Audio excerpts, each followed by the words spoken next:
8 lessons that millionaires have taught us. One of the things that Cody and I do all the time is interact with millionaires, getting advice, seeing what they're doing, and watching them. So, Cody, I wanted to go to you, play this game of ping pong where we go back and forth and ask you, what are 4 lessons that millionaires have taught you? We'll go with number 1. What's the first one that comes to mind? Well, the very first thing that I heard was from a guy named Gary. You look up this individual and where I live now, and he owns like half the town. But he said, Cody, if you want to become a millionaire, the first thing you got to do is figure out how to borrow $1,000,000. You Ah, first got to get yourself $1,000,000 in debt. And I look back and it's funny because I met him after my first deal, but my first deal put me $1,000,001 in debt, and now I've got $1,000,000 in equity in that one deal too. So he was right. he was right.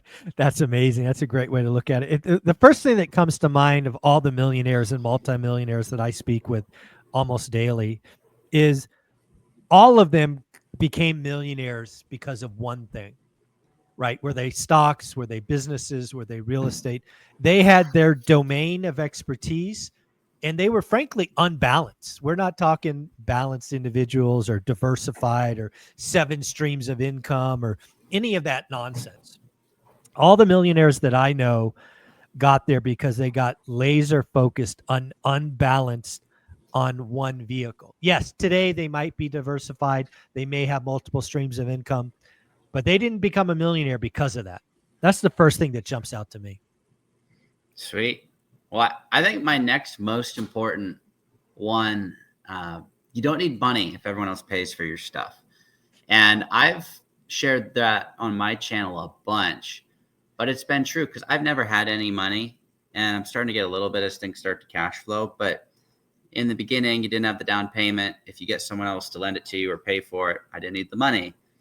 The renovations, if there was enough cash flow because you did your good underwriting, you don't need the money because other people paid for it. And same with trips. Like you can get rewards points from credit card companies as long as you're being responsible. So that was something I learned pretty early on. And as long as you can find a way to make it equitable where other people pay for your stuff, you really don't need any money. And I think that is super true in the real estate business. Yeah, absolutely. Number 2 for me is, we live in the greatest country to become self-made millionaires, right? I talk to people all the time who came from horrible situations and they became millionaires and plenty of them multimillionaires, right? You're not born to a lot in life. It's not like because where you are is where you will be. If you want to become a millionaire, I can't think of any other country, better country to do it. Sure, it takes work, it takes sacrifice, it's not overnight, all of that. But damn it, the fact that it's possible is pretty amazing. So again, the people that I know that have become millionaires and multimillionaires, they didn't let being where they came from control their future. They took personal accountability and they made it happen. That's my number 2. Yeah, I got that from, he's now a business partner. He's been a huge mentor for me. And one other thing that he shared, similar to what you just shared, everything you want, someone else has. Yeah. And while it's super simple, it's true. And I was growing up as an introvert. I didn't like to talk to people, and that doesn't really work well in any business. So I had to recognize when this person told me this, it's like, whatever I want, someone else has. It's my job to go connect with those people and just start building the relationship, because I'm not going to get it just wishing for it. I'm not going to get it living on hopium, right? You got to go out there and make it happen. I love that. I love that. What do you got for number 3? Well, I'd say the number 3 lesson is what I just shared, is everything you want, somebody else has. Someone told me that, and I was like, well, it's true. Yeah. You don't have to recreate the wheel. It's just a matter of connecting with those people, building relationships with people who have what you want. Yeah. And I guess an extra little tidbit on that is you have to identify what you want. Yes. I heard that from Brad Lee, and that's also super important. A lot of people don't really know what they want, and they're kind of just wandering aimlessly. Love that. Love that. So my number 3 is really my wealth journey, right? The wealth formula is remarkably simple. Create disposable income, become laser focused on an asset, become elite. But then step 3, this is the one everybody hates, is it takes a decade, right? The way you become a millionaire is time.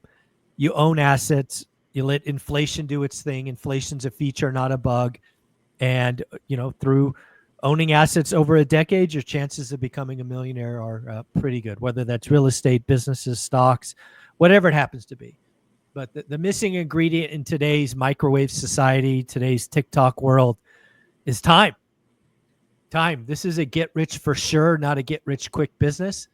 And I think we too often don't understand that time's an important part of the equation. Oh, for sure. My last one, which been maybe the most impactful.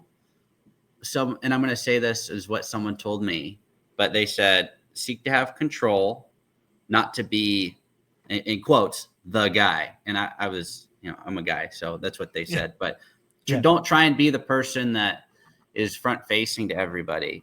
Just try and have control of your universe, because when you have a bunch of ambiguity, it creates stress. And this was at a point in my life where they were sharing that I had a lot of stress. I lost my hair.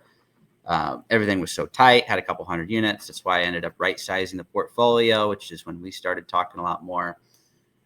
But they said, just seek to have control. Don't try and be the guy who looks like they have it all. Because even if you did have it all, you don't need to tell everybody. And just build a universe where you control as much of the pieces as you can. Yeah, and that was helpful for me. That inspired the right sizing piece. That's awesome. That's great advice. You're absolutely doing the right thing for you, both in the short term and long term. Right sizing it, making it simpler. You're doing amazing and doing the right things. The last one I'll talk about, actually, I'm sure lots of people have said it, but I heard it from Jim Ingersoll the first time. Your network is your net worth. Something I've gone on to tell people is you need to add 2 new people a week to your network, especially if you're getting started in real estate. Other things I say is you got to fire your friends. You got to change your network. Folks, the people that you spend the most time with have an impact on your life. And if you're not where you want to be, there's a good chance that someone in your network is kind of holding you back. So again, you want to be a millionaire? Get around millionaires. You want to be healthy? Get around people that are healthy. Again, Jim, thank you for that gift. I'm sure other people have said it, but I heard him say it the first time. Your network is your net worth. Folks, at the end of the day, becoming a millionaire in the United States is a relatively simple process. It's not easy. Never saying it's easy. Lots of trips and falls along the way. Cody, you became a millionaire at how old again? 21. That's amazing. Yeah, I did not become a millionaire at 21. Not even close. So, Cody, you are a rock star. Where can people follow you? Cody Davis Business Adventures on YouTube. And I guess the last parting piece on that is it doesn't matter when you become a millionaire, because some people are a millionaire, but they don't have any spending money, right? They lever everything up and they hit the number, but it doesn't get them anything.